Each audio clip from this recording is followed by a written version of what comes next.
വൈക വൈക മോള് എനിക്ക് പുട്ടുപൊടി വാങ്ങിട്ട് വാ. പുട്ടുപൊടി ഇത് പുട്ടുപൊടിയാ, പച്ചക്ക് തിന്നാൻ പറ്റിയ.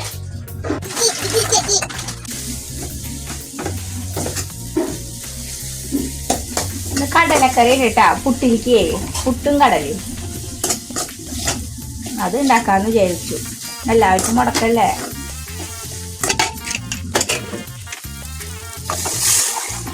കടലക്കറി കഴിച്ചിട്ടാ. അതെ, ഇവിടെ ഒരുത്ത ഇരിക്കുന്നുണ്ട്, നേരത്തോടെ എന്റെ കൂടെ അടിച്ചിട്ടുണ്ട്. നേരത്തെ നേരിച്ചിരിക്കുന്നുണ്ട്. ഇന്ന് ഞായറാഴ്ചയാണല്ലോ, സ്കൂളില്ലാത്ത നേരത്തെ എനിക്ക് എന്റെ മോൻ.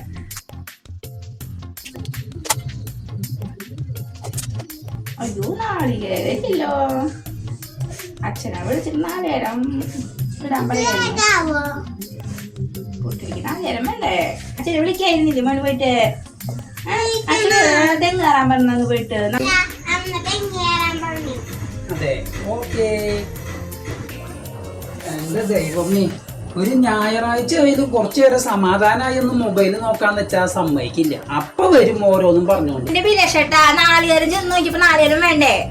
മറന്നു പറയാൻ. എന്തായാലും തെങ്ങേറും ചോദിച്ചു. അല്ലെങ്കിലും പെണ്ണുങ്ങളായ മറവി രോഗം തന്നെയാ. ഇനി നീ ആ മെഷീൻ എടുക്ക്, ഞാൻ ഒന്ന് കേറട്ടെ. എന്റെ അമ്മേ, ഇത് തോന്നുന്നില്ല ബിലേഷേട്ടാ. ഇതൊക്കെ എടുത്തൂടെ?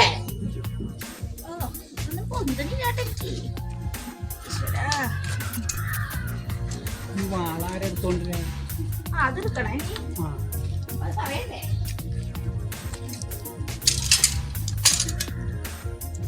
കൊറേ നാളായി തെങ്ങ് കയറിയിട്ട് വെറുതെ ഇരിക്കുക. പണിയില്ലാണ്ടായപ്പോ ഇത് പഠിച്ചതാ. കൊറേ നാളായിട്ട് ഇത് വെറുതെ ഇരിക്കുക, ഉപയോഗിക്കാറില്ലല്ലോ. ഇതുകൊണ്ട് ഒന്ന് അഡ്ജസ്റ്റ് ചെയ്യാം.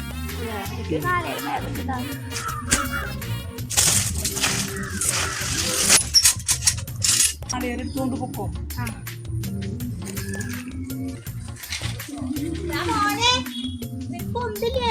അമ്മനെ സഹായിക്കാൻ വന്ന കുട്ടി.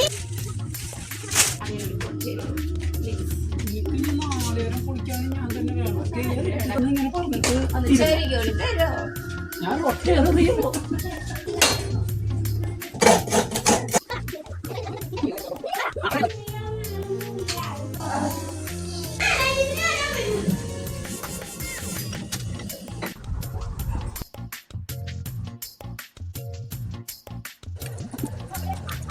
സൺഡേ സ്പെഷ്യൽ പുട്ടും കടലയും.